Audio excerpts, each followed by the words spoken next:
Hello. आज हम लोग पढ़ने वाले हैं इंटीजर्स एंड होल नंबर्स के बारे में। आज हम लोग देखेंगे कि इंटीजर्स एंड होल नंबर्स होते क्या हैं और उनसे किस तरीके के क्वेश्चंस फॉर्म हो सकते हैं और कुछ प्रॉब्लम्स को भी सॉल्व करेंगे। तो इंटीजर्स एंड होल नंबर्स अगर हम लोग को जानना है तो उसके लिए हम लोग को जानना पड़ेगा कि नंबर्स क्या होते हैं, न्यूमरल्स क्या होते हैं। तो जैसे कि हम लोग के सामने अगर कोई एक प्लेट में स्वीट्स रखे हों, ठीक है, कुछ स्वीट्स रखी हुई हैं। अब उन स्वीट्स को हम लोग ने काउंट कर लिया कि ये 1 है, 2 है, 3 है, 4 है, इस तरीके से उनको काउंट कर लिया। ठीक है कि एक रखी है, 2, 3, इस तरीके से। अब उन्हीं को हम लोग को अगर रिप्रेजेंट करना है, ठीक है, अपनी नोटबुक में उनको लिखना है कि कितने हैं, तो हम उसको क्या कर सकते हैं, इस तरीके से लिख सकते हैं कि 1 है, फिर ये दूसरी है 2 हो गई, फिर 3 है। ठीक है, ये टोटल 5 स्वीट्स हैं तो लिख दिया कि 5 है। ठीक है, बट हर बार हम इतने बड़े वर्ड्स का यूज नहीं करते नंबर्स को डिनोट करने के लिए। तो कुछ इस तरीके के सिंबल्स हम यूज करते हैं जिनको हम लोग न्यूमरल्स कहते हैं। ठीक है, अब ऐसे नंबर्स जिनको हम लोग काउंटिंग के लिए यूज करते हैं वो कुछ स्पेशल टाइप के नंबर्स कहलाते हैं। उसी तरीके से जब हम उन नंबर्स में किसी और नंबर को भी ऐड कर देते हैं तो वो दूसरे तरीके के नंबर्स फॉर्म हो जाते हैं। तो ये होते क्या है नंबर्स, इनको अब डिटेल में हम लोग देखेंगे। तो टाइप्स ऑफ नंबर्स, सबसे पहला जो टाइप है हम लोग का वो है नेचुरल नंबर, फिर whole number and then integers. ये नेचुरल नंबर्स क्या होते हैं, इनको समझने के लिए कुछ इस तरीके से अगर हम लोग देखें कि एक इंसान है, वो कभी स्कूल नहीं गया, उसने कोई पढ़ाई नहीं करी, बट फिर भी उसके घर में कितने लोग हैं वो काउंट करके बता सकता है, उसके पास कितने रुपए हैं वो काउंट करके बता सकता है। तो ऐसे नंबर्स जो काउंटिंग के लिए इस्तेमाल होते हैं, जैसे वो काउंट करेगा कि उसके घर में 5 आदमी हैं या उसके पास 1000 रुपीज हैं। ठीक है, तो उन्होंने क्या किया, काउंट किया 1 2 3 4 5 6 7 8 9 10 11 12, इस तरीके से चीजों को काउंट किया।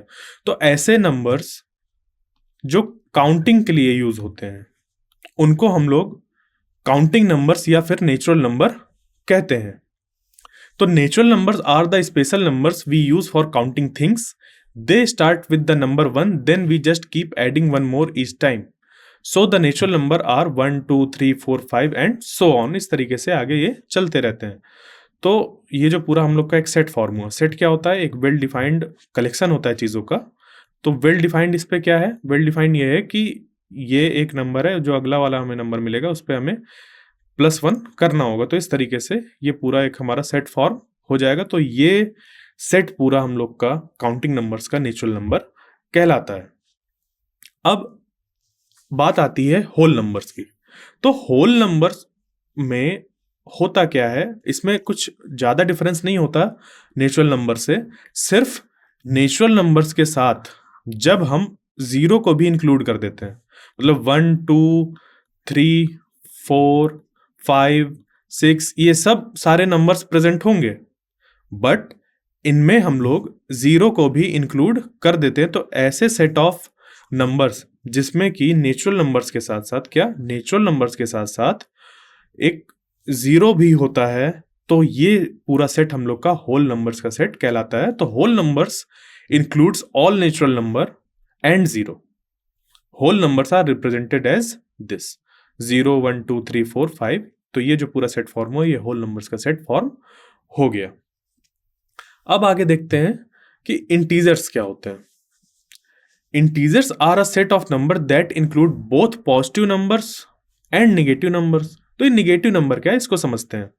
ठीक है, इसके लिए चालू करते हैं नेचुरल नंबर से। नेचुरल नंबर हम लोग के क्या है, 1 2 3 4 5 एंड डॉट डॉट डॉट, इस तरीके से ये हम लोग के हो गए नेचुरल नंबर। इसमें जब हम लोग ने जीरो को भी इंक्लूड कर दिया था तो ये बन गए थे हम लोग के होल नंबर। अब इसी सेट में, इसी सेट को अगर हम लोग कुछ और एलिमेंट्स के साथ लिख दें, जैसे कि इस नंबर के निगेटिव वैल्यू के साथ। निगेटिव मतलब क्या है कि अगर इसको ऐड किया जाएगा 2 में तो ये नंबर इस नंबर की वैल्यू को बढ़ा देगा। 2 + 1 करेंगे तो हो जाएगा 3, बट निगेटिव नंबर ऐसा नंबर होता है जब उसको हम लोग ऐड करते हैं, ये एक निगेटिव नंबर है, जब हम इस निगेटिव नंबर को किसी गिवन नंबर पे ऐड करते हैं तो वो इस नंबर की वैल्यू को डिक्रीज कर देता है। ठीक है, वैल्यू को डिक्रीज कर दिया, ये बन गया 1। ठीक है, जैसे कि 4 लिखा हो हम लोग का नंबर और उसमें हम लोग ने ऐड कर दिया -2। ठीक है, ये -3 अगर ले लें तो ये इसकी वैल्यू क्या करेगा, डिक्रीज कर देगा। ऐड करने पे भी ये वैल्यू को डिक्रीज कर रहा है और ये बन जाएगा 1। तो ऐसे नंबर्स जो वैल्यू को डिक्रीज कर दे ऐड होने में, वो निगेटिव नंबर्स कहलाते हैं। तो नेचुरल नंबर, उसमें 0 ऐड किया तो होल नंबर, और इन्हीं नेचुरल नंबर्स के अगर निगेटिव नंबर्स को भी हम लोग ने इंक्लूड कर लिया अपने सेट में, तो ऐसे नंबर्स का जो कलेक्शन फॉर्म होता है वो हम लोग का इंटीजर कहलाता है। क्लियर? इस इंटीजर को हम लोग रिप्रेजेंट करते हैं z से। ठीक है, जैसे कि हम लोग को बोलना है कि हम लोग इंटीजर्स की बात कर रहे हैं तो हम लोग ऐसे z लिख के भी रिप्रेजेंट कर सकते हैं। और इसका जो सेट फॉर्म होता है उसको हम लोग इस तरीके से लिखते हैं -3, -2, -1। ठीक है, मतलब 0 से स्टार्ट करो, नेगेटिव साइड पे बढ़ता जाएगा और इधर पॉजिटिव साइड में बढ़ता जाएगा। राइट हैंड साइड हम लोग की पॉजिटिव हो गई, लेफ्ट साइड हम लोग की नेगेटिव होती गई। ठीक है, जैसे जैसे हम लेफ्ट में बढ़ते हैं वैसे वैसे वैल्यू डिक्रीज होती जाती है और जैसे जैसे राइट में जाते हैं हम लोग की वैल्यू बढ़ती जाती है। तो यहाँ पे 0 की जो वैल्यू है वो -1 से ज़्यादा है। कितनी ज़्यादा है? +1 ज़्यादा है। ठीक है, इस 1 की वैल्यू 0 से ज़्यादा है, कितनी ज़्यादा है? +1 ज़्यादा है। ठीक है, तो इस तरीके से इंटीजर्स हम लोग के फॉर्म होते हैं। अब इंटीजर्स भी हम लोग के 3 टाइप के होते हैं। कैसे? इन्हीं के बेसिस पे। ये जो यहाँ पे ये इनको तो पूरा इंटीजर्स हमने बोल दिया, बट इसी में अगर हम लोग बोल दें पॉजिटिव इंटीजर्स, मतलब इनकी बात हो रही है, इस तरफ के नंबर्स की बात हो रही है। ठीक है, अगर हम लोग पॉजिटिव इंटीजर्स की बात करें तो हम लोग की बात हो रही है जो पूरा सेट था हम लोग का, डॉट डॉट ऐसे -3, -2, -1, 0, 1, 2, 3, हाँ ऐसे करके। तो इधर राइट हैंड साइड वाली 0 से राइट हैंड साइड वाले नंबर्स की जब हम बात करते हैं तो उनको बोलते हैं पॉजिटिव इंटीजर्स। क्लियर?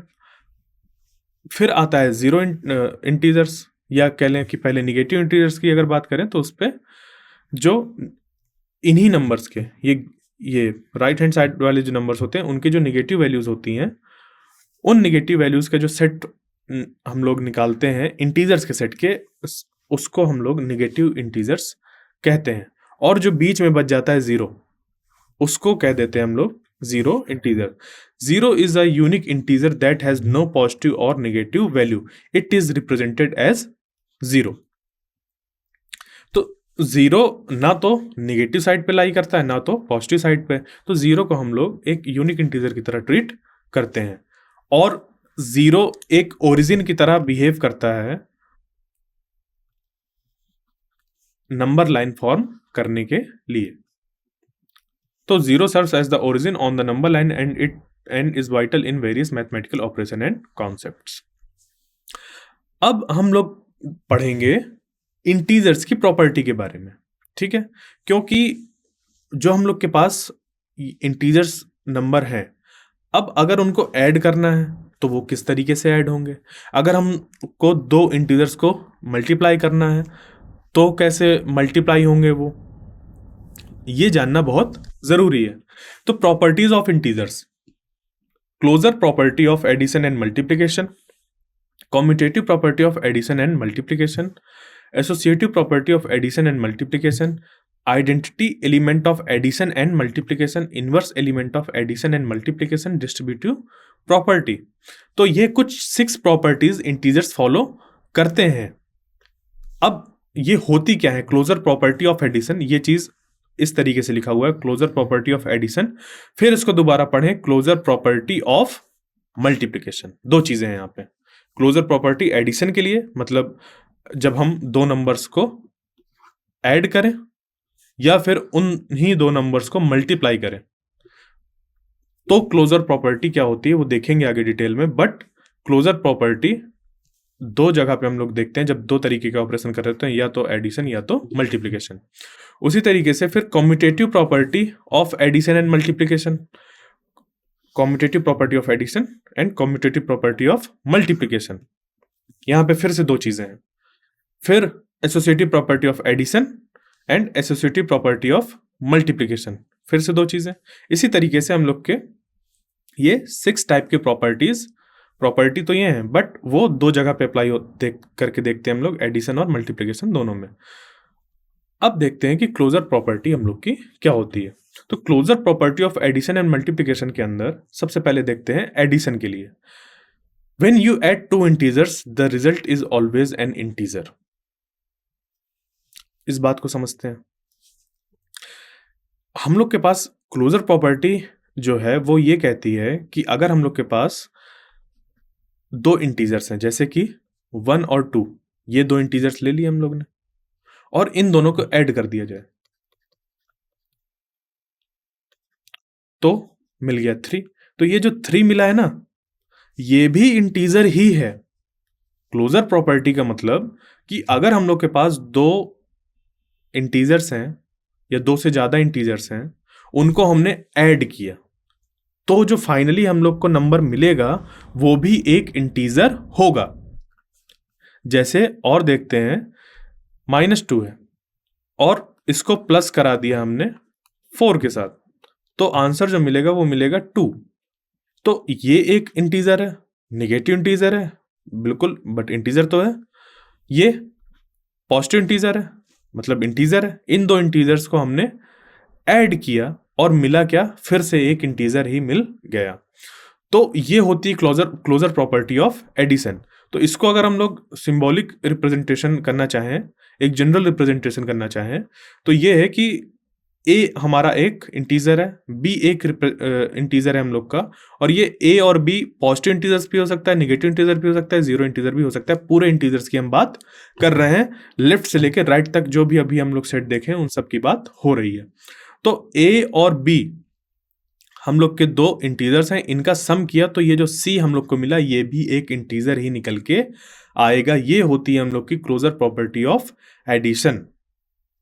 आगे देखते हैं क्लोजर प्रॉपर्टी ऑफ मल्टीप्लिकेशन। अभी हम लोग की ये हो चुकी है, अब यहां पे हमें पढ़ना है क्लोजर प्रॉपर्टी ऑफ मल्टीप्लिकेशन। तो मल्टीप्लिकेशन में सेम चीज अप्लाई करके देखते हैं, बट यहां पे चेंज क्या हो जाएगा, प्लस की जगह पे आ जाएगा इनटू।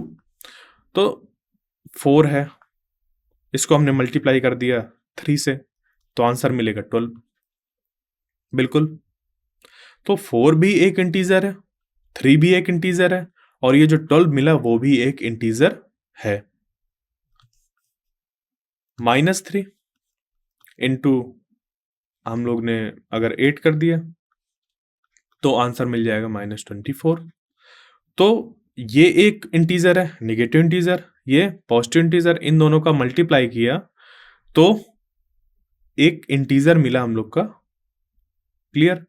तो क्लोजर प्रॉपर्टी ऑफ मल्टीप्लिकेशन में ये होता है हम लोग के कि अगर दो इंटीजर्स का मल्टीप्लाई कराया जाए तो जो रिजल्ट निकल के आएगा वो भी हमेशा इंटीजर ही निकल के आएगा। तो इसका जनरल रिप्रेजेंटेशन होता है ये कि if A and B are two integers और उनका फिर हम लोग प्रोडक्ट कर दें तो मिलने वाला नंबर भी हम लोग का इंटीजर ही होगा।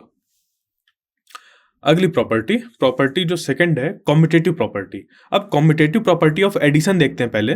तो कॉम्यूटेटिव प्रॉपर्टी ऑफ एडिशन में ये है कि हमारे पास जैसे ये नंबर है 2 और 3, 2 और 3 को ऐड करो निकल के आएगा 5।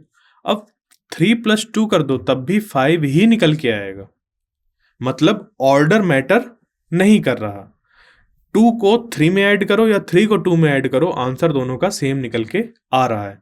तो इस तरीके की जो प्रॉपर्टी होती है जहां पे ऑर्डर हम लोग को ध्यान में ना रखना हो, उसको हम लोग कहते हैं कॉम्यूटेटिव प्रॉपर्टी ऑफ एडिशन। तो अगर जनरल रिप्रेजेंटेशन देखें हम लोग तो ये है कि a + b = b + a। a को ऐड करो b में या b को ऐड करो a में, ठीक है? a को ऐड करो b में या फिर b को ऐड करो a में, आंसर दोनों के सेम निकल के आएंगे। इसी में कॉम्यूटेटिव प्रॉपर्टी ऑफ मल्टीप्लिकेशन की बात करें अगर हम लोग, तो ये भी सेम चीज होती है कि जैसे 3 है इंटू -2 कर दिया तो आंसर आएगा -6। अब चाहे हम लोग -2 × 3 करें तब भी आंसर हम लोग का -6 ही निकल के आएगा। तो दो नंबर से हम लोग के पास, अगर वो इंटीजर्स हैं तो a को b में मल्टीप्लाई करो या b को a में मल्टीप्लाई करो, आंसर दोनों का सेम निकल के आता है। यही होती है हम लोग की कॉम्यूटेटिव प्रॉपर्टी ऑफ मल्टीप्लिकेशन। फिर बात आती है एसोसिएटिव प्रॉपर्टी ऑफ एडिशन की।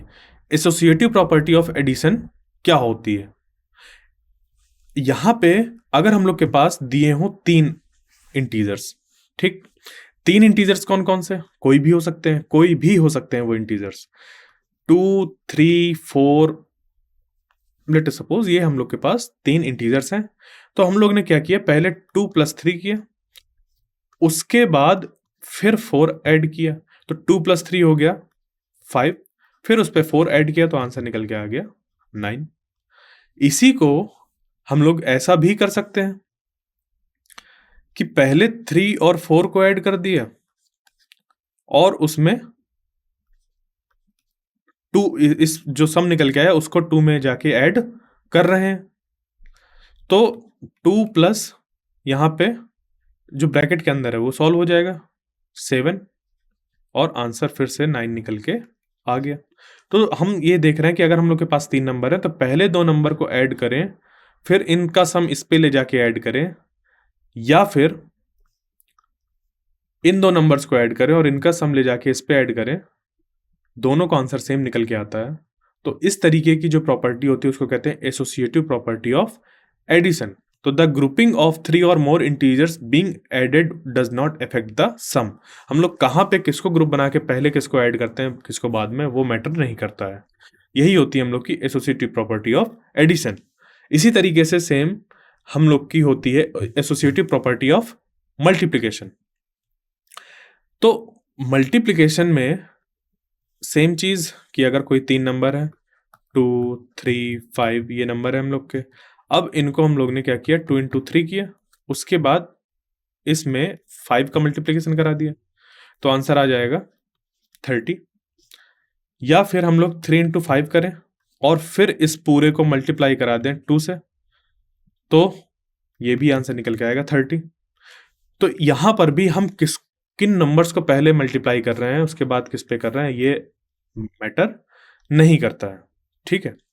तो ये हम लोग की कहलाती है एसोसिएटिव प्रॉपर्टी ऑफ मल्टीप्लिकेशन। जैसे ही इसको जनरल रिप्रेजेंटेशन देखें तो ए बी सी कोई भी हम लोग के 3 इंटीजर्स हो सकते हैं, अगर a × b कर दें फिर × c करें, वो बराबर होगा a × ब्रैकेट में b × c के, ठीक है। इसको आप बॉड मास रूल जो है उससे कंफ्यूज मत करिएगा। बॉड मास रूल पे जो हम लोग का होता है ऑर्डर कि पहले ब्रैकेट फिर ओपन करना है, फिर हम लोग को division, multiplication, addition, subtraction.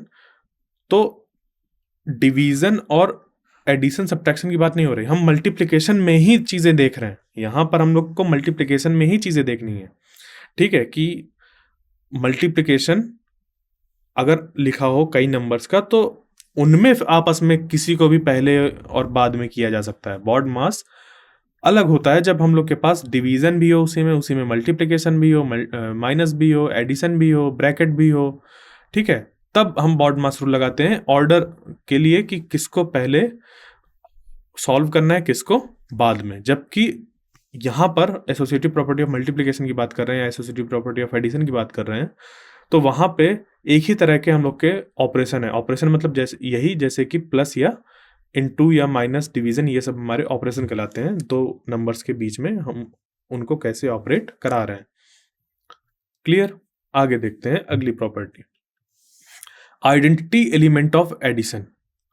Identity element of addition का मतलब क्या है? इसका कुछ इस तरीके से मतलब है कि एक हमारे पास कोई नंबर हो, इसमें हम लोग क्या ऐड कर दें कि यही नंबर वापस मिल जाए। तो ये नंबर अगर हमको फाइंड करना है, इसको लिख दें ऐसे x, ये तो x = 1 - 1 मतलब 0। x क्या होना चाहिए हम लोग का? 0 होना चाहिए। क्लियर? तो जो 0 होता है हम लोग का वो कहलाता है आइडेंटिटी एलिमेंट ऑफ एडिशन। यानी हम किसी भी इंटीजर में जब 0 को ऐड करेंगे तो वो इंटीजर फिर से वापस हम लोग को मिल जाएगा, ठीक है। ये होता है, तो जीरो को हम लोग कहते हैं आइडेंटिटी एलिमेंट ऑफ एडिशन। ये इस पर्टिकुलर नंबर को हम लोग कहते हैं आइडेंटिटी एलिमेंट ऑफ एडिशन। आगे देखते हैं question number 4, sorry problem, concept number 4, identity element of multiplication. Identity element of multiplication पे फिर वही हम लोग की डिफिनीशन है कि कोई नंबर हम लोग का दिया है इंटीजर, उसमें हम लोग को कोई एक नंबर मल्टीप्लाई कराना है। वो नंबर कुछ भी हो सकता है, ठीक है, जैसे कि यहाँ पे अभी 2 ले लें, 2 है, उस पर हम लोग को कोई एक नंबर मल्टीप्लाई कराना है कि जो नंबर हम लोग को आंसर में आए वो सेम निकल के आए जो भी हम पहले नंबर लेके चले थे। तो इसको अगर देखेंगे तो x की वैल्यू निकल के आ जाएगी 1। तो 1 हम लोग का होता है आइडेंटिटी एलिमेंट ऑफ मल्टीप्लिकेशन, मतलब 1 को अगर किसी नंबर के साथ हम लोग मल्टीप्लाई करें तो वो नंबर फिर से हम लोग को वापस मिल जाता है। तो यहाँ पे 1, इसको पर्टिकुलर हम लोग कहते हैं आइडेंटिटी एलिमेंट ऑफ मल्टीप्लिकेशन। आगे inverse element of addition. Addition में इनवर्स एलिमेंट क्या होता है? इनवर्स का मीनिंग क्या है? इनवर्स का मीनिंग ये है, इसका जो डिफिनीशन है वो ये है कि कोई हम लोग के पास एक नंबर है, इसमें हम लोग क्या ऐड कर दें कि आंसर हमें 0 मिल जाए, तो ये जो नंबर निकल के आएगा वो कहलाएगा inverse element of addition for this number. इस नंबर के लिए, इस गिवन नंबर के लिए ये जो नंबर होगा वो इनवर्स एलिमेंट ऑफ एडिशन कहलाएगा। तो x जो भी निकल के आएगी वैल्यू, वो इनवर्स एलिमेंट ऑफ एडिशन होगा 2 के लिए। क्लियर? हर तरीके से मैंने इसको बता दिया कि वर्ड्स के फॉर्म में कैसे हम लोग इनको समझते हैं। तो x की जो वैल्यू निकल के आएगी वो निकल के आएगी -2। तो जो -2 होगा वो कहलाता है inverse element of addition of 2। -2 का इनवर्स एलिमेंट है एडिशन के लिए। ठीक है, इसका जनरल रिप्रेजेंटेशन ये हो गया कि कोई भी हम लोग का एक इंटीजर है, उसका जो इनवर्स होगा वो उसका जस्ट निगेटिव होगा। क्लियर? आगे देखो इनवर्स एलिमेंट ऑफ मल्टीप्लिकेशन। तो कोई एक नंबर है, इस पे हम लोग क्या मल्टीप्लाई करा दें, या इस तरीके से कि क्या मल्टीप्लाई करा दें कि हम लोग को ये 1 मिल जाए। तो x की वैल्यू निकल के आ जाएगी 1/2। x की वैल्यू निकल के आ जाएगी 1/2। मतलब 2 में अगर हम लोग 1/2 का मल्टीप्लाई करा दें तो मिल जाएगा 1। 3 में अगर 1/3 का मल्टीप्लाई करा दें तो मिल जाएगा 1। तो 1/3 कहलाता है 3 का इनवर्स एलिमेंट मल्टीप्लिकेशन के लिए। इसी को हम लोग रेसिप्रोकल भी कहते हैं कि अगर हम लोग 3 का रेसिप्रोकल लिखना है तो 3 का रेसिप्रोकल हो जाता है 1/3। ठीक है, 3 का रेसिप्रोकल 1/3। ठीक, आगे डिस्ट्रीब्यूटिव प्रॉपर्टी। अब अगर हम लोग के पास मल्टीप्लिकेशन और एडिशन एक साथ दिए हो कुछ इस तरीके से कि 2 × 3 + 4,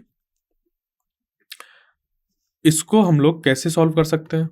2 × और यहाँ ब्रैकेट में जो है अंदर उसको सॉल्व कर ले तो 4 + 3 हो गया 7, और 7 × 2 हो गया 14।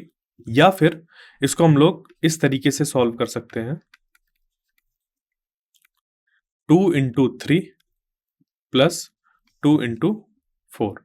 तो 2 + 3 हो गया 6, और 4 × 2 हो गया 8, और 8 + 6 हो गया 14।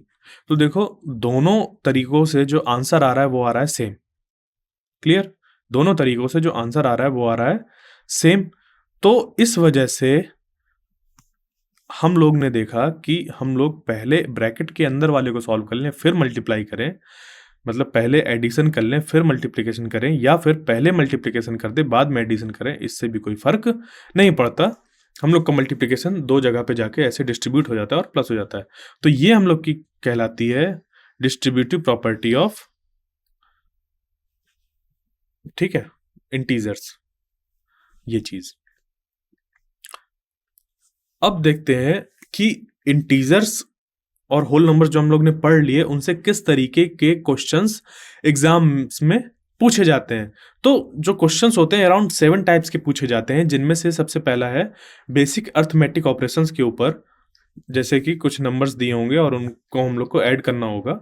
फिर आता है number series and sequence, series and sequence में कई ढेर सारे नंबर दिए होंगे और उसके बाद पूछा होगा कि आखिरी यहाँ पे एक ब्लैंक होगा, उस पे नंबर क्या आएगा। तो यहाँ पे कई ढेर सारे नंबर होंगे, उनमें हम लोग को रिलेशन देखना होगा, वही रिलेशन लगा के हम लोग को आखिरी नंबर फाइंड करना होगा।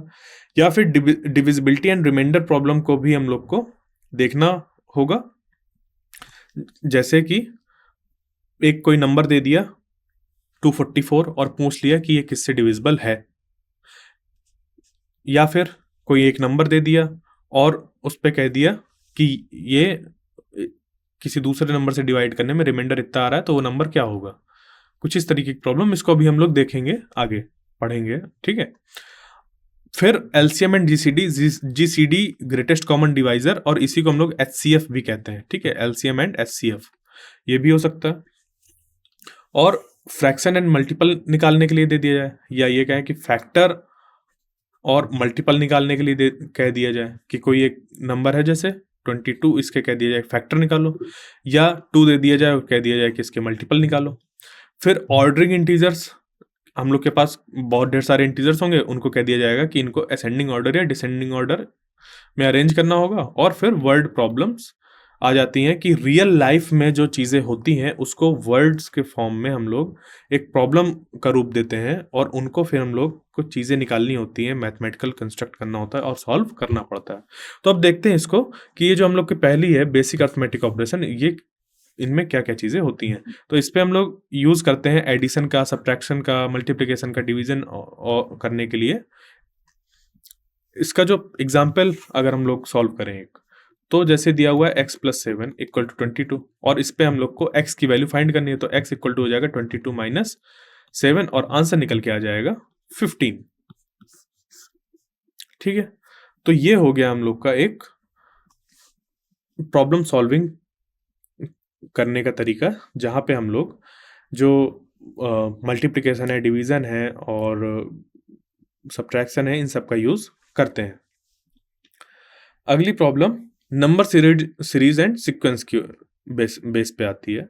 तो इस पे क्या करते हैं हम लोग सबसे पहले जो भी पैटर्न दिया होता है उसको आइडेंटिफाई करते हैं, ठीक है। Identifying patterns and completing number series और sequences involving integers and whole number, हम लोग पैटर्न पहले ढूंढते हैं और उसी पैटर्न का यूज करके, उसी लॉजिक को लगा के अगला नंबर क्या आएगा वो फाइंड करते हैं। जैसे कि इस प्रॉब्लम में हम लोग देखें तो इसमें पूछा है कि अगला क्या आएगा, तो इसके लिए अगर गौर से देखा जाए तो ये आ रहा है 3, जो पहला नंबर है 3, उसमें अगर फिर 3 ऐड कर दें तो आ रहा है 6।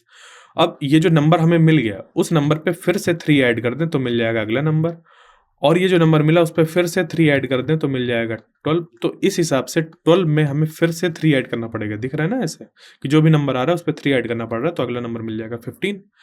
या फिर इसमें इस तरीके से भी लॉजिक लगा सकते हैं कि 3 1 times 3, 3 2 times 6, 3 3s are 9, 3 4s are 12, 3 5s are 15। तो हम लोग के पास सेम सीरीज को सॉल्व करने के 2 तरीके हो गए, क्योंकि हम लोग को एक पैटर्न ढूंढना होता है। तो जो यहाँ पे हम लोग ने एडिशन के लिए पैटर्न देख लिया कि कोई एक नंबर है शुरुआत वाला हमारा, जो उस पे हम लोग ऐड कर रहे हैं +3 तो मिल रहा है अगला नंबर, फिर उस नंबर पे +3 कर रहे हैं तो उसका मिल रहा है अगला नंबर, फिर उस नंबर पे +3 अगला नंबर, फिर उस पे +3 तो अगला नंबर मिलना चाहिए, और ऐसा करके हम लोग ने ये 15 आंसर निकाल लिया।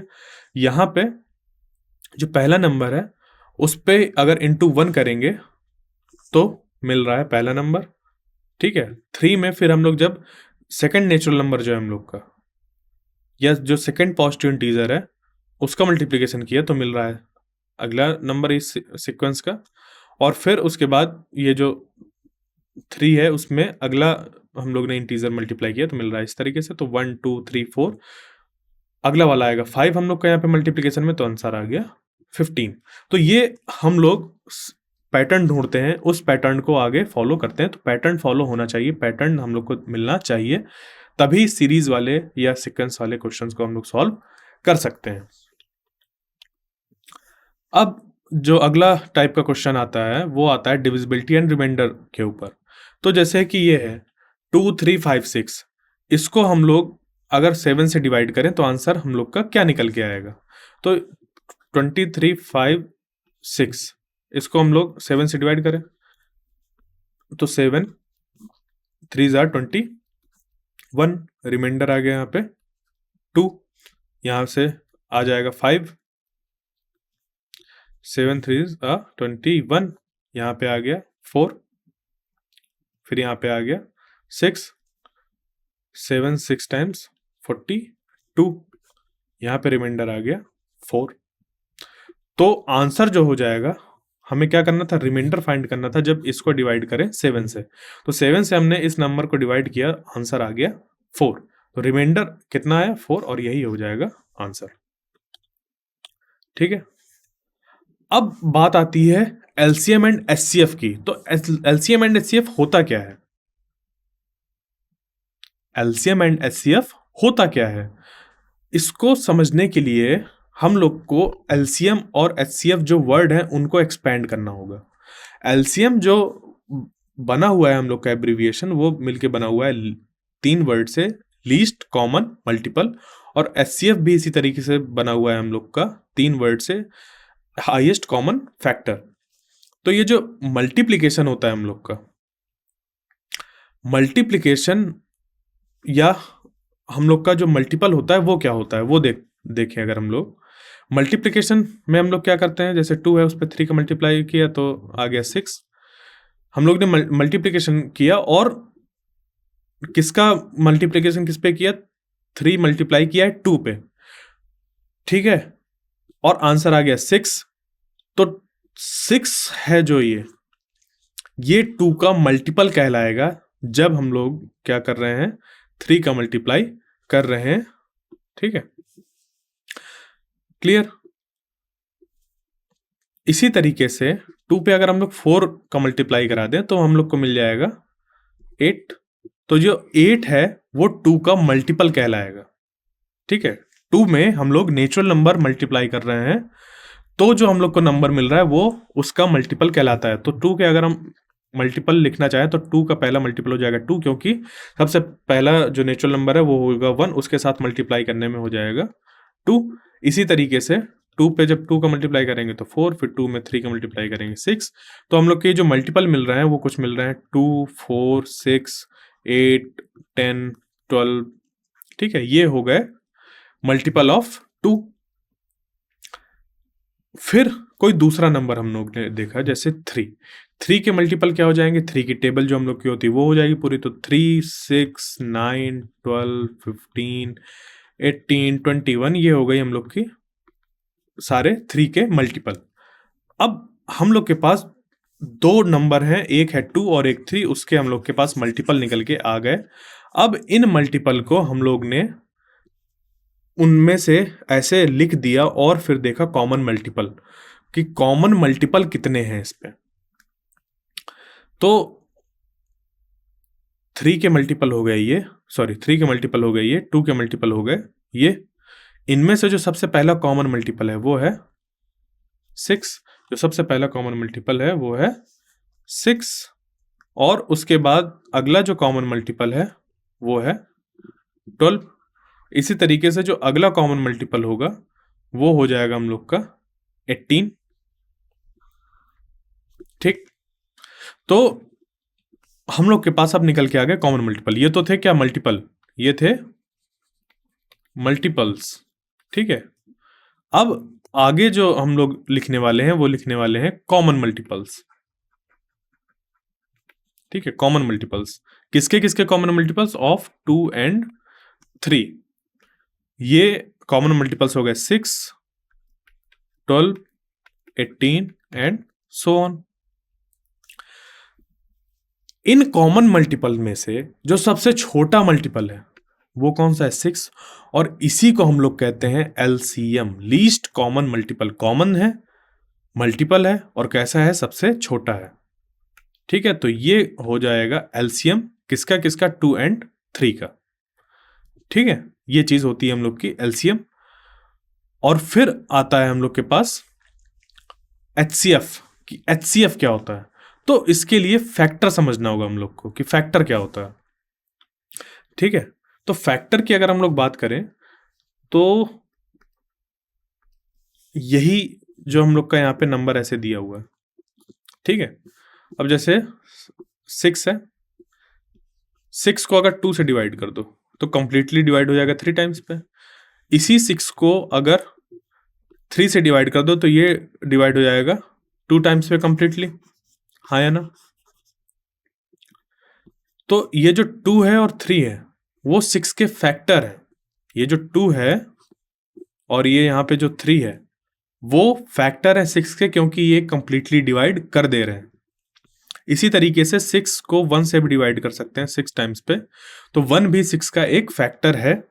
6 को हम लोग 6 से कंप्लीटली डिवाइड कर सकते हैं 1 टाइम्स पे, तो इस 6 का ये 6 भी एक फैक्टर है। तो फैक्टर की डिफिनीशन होती है हम लोग की कि किसी नंबर का अगर हम लोग को फैक्टर फाइंड करना है, जैसे कि 12, इसका अगर हम लोग को फैक्टर फाइंड करना है तो 12 किन किन नंबर से कंप्लीटली डिवाइड हो सकता है। तो ये जो नंबर्स होते हैं जिनसे ये कंप्लीटली डिवाइड हो सकता है वो सारे नंबर्स इस नंबर के फैक्टर कहलाते हैं। क्लियर? देख लेते हैं एग्जाम्पल कुछ, जैसे कि 18 है, ठीक है। 18 के फैक्टर क्या क्या होंगे, 18 को कौन कौन कंप्लीटली डिवाइड करेगा। 18 को हम लोग ने डिवाइड किया, 18 को सबसे पहले 1 से डिवाइड किया, फिर 2 से डिवाइड किया, डिवाइड हो रहा है 9 टाइम्स पे, फिर 3 से किया 6 टाइम्स पे, उसके बाद 4 से करेंगे तो डिवाइड नहीं होगा, 5 से करेंगे डिवाइड नहीं होगा, उसके बाद 6 से डिवाइड होगा ये 3 टाइम्स पे, 7 से करेंगे नहीं होगा, फिर 9 से करेंगे तो 2 टाइम्स पे, ठीक है। 9 से डिवाइड करेंगे तो ये जो 9 है वो, उसके बाद फिर ये 10 से नहीं होगा, 11 से नहीं होगा, 12 से नहीं होगा, ठीक है। ये अब जाके किसी से नहीं होगा, वो होगा सीधे 18 से, 18 से डिवाइड होगा। तो 18 के निकल के आ गए फैक्टर, ठीक है। 18 के निकल के आ गए फैक्टर।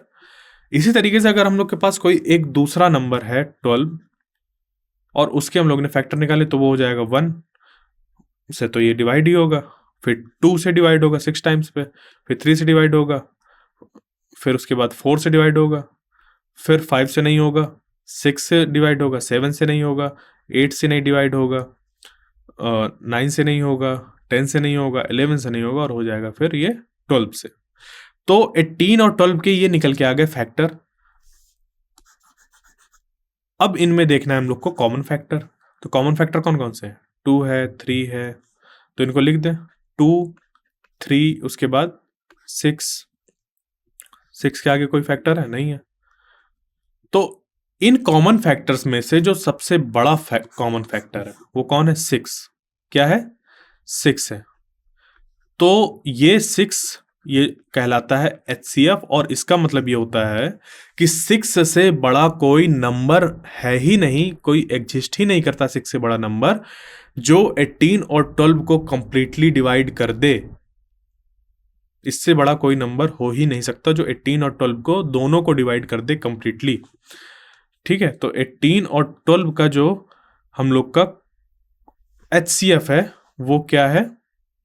6 है। 6 से डिवाइड करो, 6 3 टाइम्स, और ये 6 से डिवाइड करो 2 टाइम्स पे, तो ये हम लोग का होता है HCF। अब इस पे किस तरीके की प्रॉब्लम आते हैं वो देख लेते हैं। जैसे अब हम लोग को फाइंड करना है LCM ऑफ 12 एंड 18। तो अभी हम लोग देख के आए हैं HCF 12 एंड 18 का, अब हम लोग को निकालना है LCM। तो LCM निकालने का एक और तरीका होता है डिवीजन मेथड। एक तो है कि हम लोग पूरा उसके मल्टीपल लिख दें, और एक होता है डिवीजन मेथड। तो दोनों मेथड्स को हम लोग देख लेते हैं। जैसे कि पहला मल्टीपल वाला है, तो 12 के मल्टीपल हो गए 12, 24, 36, 48, 60, इस तरीके से 12 के मल्टीपल हो गए। 18 के मल्टीपल हो गए 18, 36, 54, 72, 90, हाँ, इस तरीके से। अब इनमें से हम लोग को देखना है कॉमन मल्टीपल। तो कॉमन मल्टीपल कौन कौन से हैं? कॉमन मल्टीपल है 36, फिर उसके बाद यहाँ पे 72 भी आता है तो 72 हो जाएगा, ठीक है। तो कॉमन मल्टीपल्स आ गए 36, 72, हाँ, इस तरीके से फिर आगे वाला आ जाएगा नंबर। इनमें से सबसे छोटा कौन सा है कॉमन मल्टीपल्स में से? 36। तो 36 हो जाएगा 12 और 18 का LCM, मतलब कि वो छोटे से छोटा नंबर जो 12 और 18 से कंप्लीटली डिवाइड हो जाएगा। मतलब 36 को डिवाइड करो 12 और 18 से, तो 36 एक ऐसा छोटा सा छोटा नंबर है जो 12 और 18 से कंप्लीटली डिवाइड हो जाता है। 36 से छोटा कोई नंबर नहीं है जो 12 और 18 दोनों से ही डिवाइड हो जाए और रिमाइंडर 0 निकल के आए, मतलब कंप्लीटली डिवाइड हो जाए। ठीक है, क्लियर? ये होता है हम लोग का एलसीएम। अब इसी का हम लोग डिवीजन मेथड की बात कर रहे थे, तो डिवीजन मेथड इस तरीके से होता है कि 12 और 18 हम लोग ने लिख दिया, उसके बाद लेते हैं एक प्राइम नंबर। ठीक है, सबसे छोटा प्राइम नंबर होता है 2, उसको हम लोग ने ले लिया और 2 से इसको डिवाइड कराया, तो 2 6 टाइम्स और ये 2 9 टाइम्स। उसके बाद इसको फिर 2 लिया क्योंकि ये डिवाइड हो सकता है, तो 2 3 टाइम्स किया, और ये 9 नहीं डिवाइड हो रहा तो इसको ऐसे का ऐसे ही यहाँ पे लिख देंगे। उसके बाद फिर लिया 3 से ये 3 1 टाइम्स पे डिवाइड हो गया, और ये 9 जो है वो 3 टाइम्स पे। उसके बाद फिर 3 लिया, अब ये 1 को वैसा ही यहाँ पे लिखा रह देंगे क्योंकि 1 आ गया, और इस 3 को फिर से डिवाइड करेंगे 1 टाइम्स। तो इस तरीके से हम लोग का ये निकल के आ गया। अब ये जो नंबर्स निकल के आए हम लोग के, ये जो हम लोग के प्राइम नंबर्स जिनसे हम लोग ने इनको डिवाइड किया है, उनका करा देंगे मल्टीप्लाई। तो 2 इंटू 2 इंटू 3 इंटू 3, तो ये हो जाएगा हम लोग का 3 3 9, 9 2 18, 18 2 36, 36 एलसीएम निकल के आ गया। तो हम लोग को डिवीजन मेथड से ये आसान हो जाता है कि हम लोग को फाइंड नहीं करना होता है 12 के सारे मल्टीपल या 18 के सारे मल्टीपल, उनमें से फिर कॉमन मल्टीपल, उसके बाद फिर लीस्ट कॉमन मल्टीपल। तो हम लोग के जो 3 स्टेप होते हैं वो हम लोग का सिर्फ एक स्टेप पे निकल के आ जाता है और एकदम आंसर सही होता है। आगे देखते हैं फैक्टर्स एंड मल्टीपल्स। तो फैक्टर एंड मल्टीपल्स बता दिए कि क्या होते हैं। अब इन्हीं पे हम लोग को क्या देखना है कि क्वेश्चन किस तरीके के आते हैं। जैसे कि इस पे दे दिया है list all the factors of 24।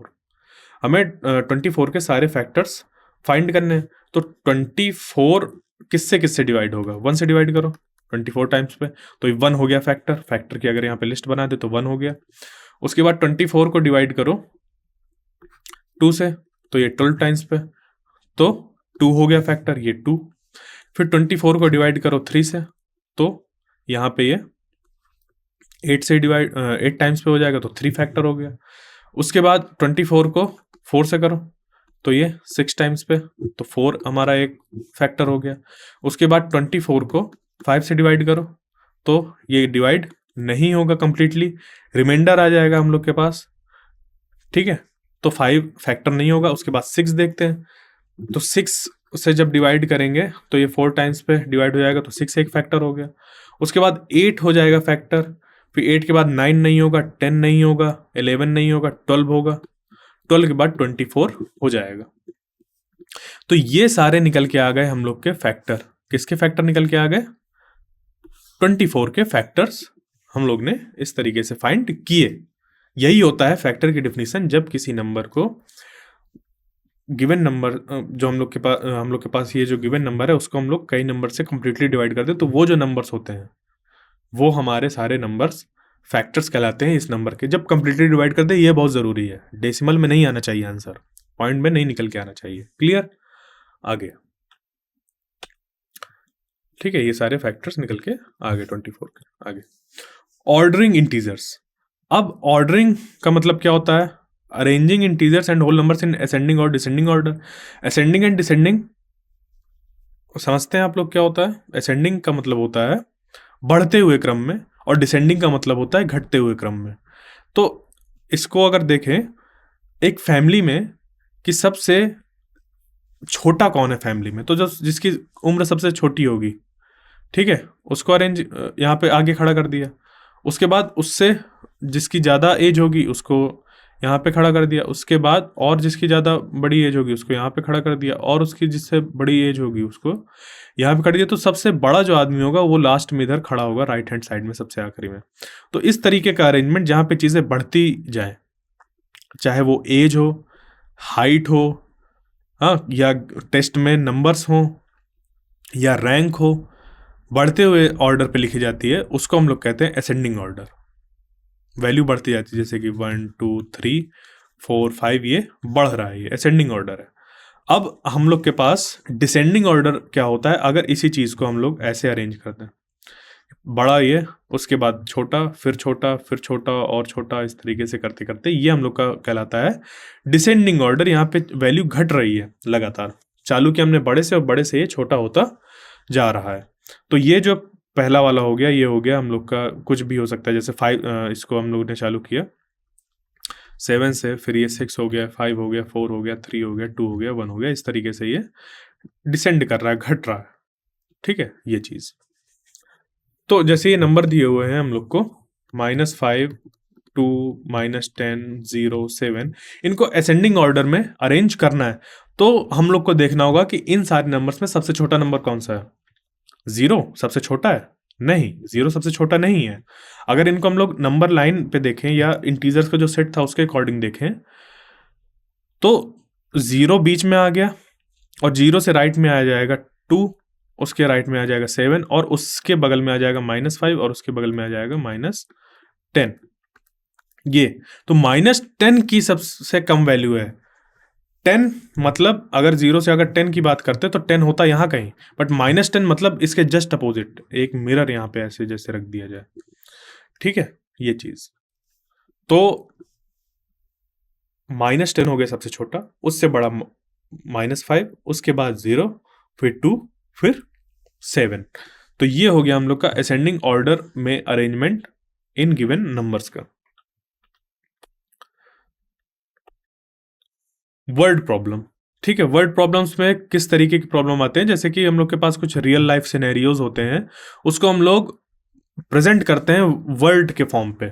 ठीक है, वर्ड्स के फॉर्म पे, मतलब बोल दिया कि राम ने श्याम से इतने रुपए उधार लिए थे, 10 दिन बाद उसको अगर रुपए लौटाना है, तो वो अगर किसी उसने ब्याज पे दिए थे तो कितने ब्याज सहित वो वापस करेगा अपने रुपए। ठीक है, तो इस तरीके की हम लोग ने एक वर्ड प्रॉब्लम बना दी। तो रियल लाइफ सिचुएशन थी, वर्ड्स पे उसको लिख दिया, अब उससे इंफॉर्मेशन हम लोग को निकालनी होती है, फिर चीज़ों को सॉल्व करना होता है। तो जैसे ये दिया हुआ है problem, if the price of an item is 35 and you pay with ₹50 bill, how much change will you receive. मतलब एक कोई आइटम था 35 रुपए का और हम लोग ने दुकानदार को उससे 35 रुपए का सामान ले लिया और उसको 50 रुपए दे दिया, तो हम लोग को कितने रुपए वापस मिलेंगे। तो 50 उसको हम लोग ने दिया ऐसे नोट और उसने 35 रुपए उस पर कट कर दिए, कट मतलब सब्ट्रैक्ट कर दिए। ठीक है, तो हम लोग को 50 में 35 माइनस करना पड़ेगा, तो आंसर निकल के आ गया 15 और 15 रुपए हम लोग को वापस मिल जाएंगे। तो how much change will you receive, उसका आंसर हो जाएगा 15, इस तरीके से। तो subtract the price from the amount paid to find the change, change equal to amount paid minus price, 50 minus 35 और चेंज हम लोग को निकल के आ गया 15। ठीक है, ये चीज। तो आज हम लोग ने पढ़ा है इंटीजर्स के बारे में, होल नंबर्स के बारे में, नंबर्स के बारे में, नेचुरल नंबर्स के बारे में, ये क्या होते हैं और इन ये जो नंबर्स होते हैं जैसे इंटीजर्स नंबर है वो किस तरीके की प्रॉपर्टीज को फॉलो करते हैं, और उन प्रॉपर्टीज के बेसिस पे या जो हम लोग के इंटीजर्स हैं उनके बेसिस पे हम लोग के किस तरीके के प्रॉब्लम्स एग्जामिनेशन में पूछे जाते हैं। तो वो 7 टाइप्स के कुछ प्रॉब्लम पूछे जाते हैं। अब इसके अगले पार्ट में हम लोग इसी से रिलेटेड कुछ प्रॉब्लम्स को सॉल्व करेंगे और फिर उसके अगले पार्ट में इसके जो प्रीवियस क्वेश्चन एग्जामिनेशन में पूछे जाते हैं जैसे SSC वगैरह में, तो उनको कवर करेंगे। Thank you.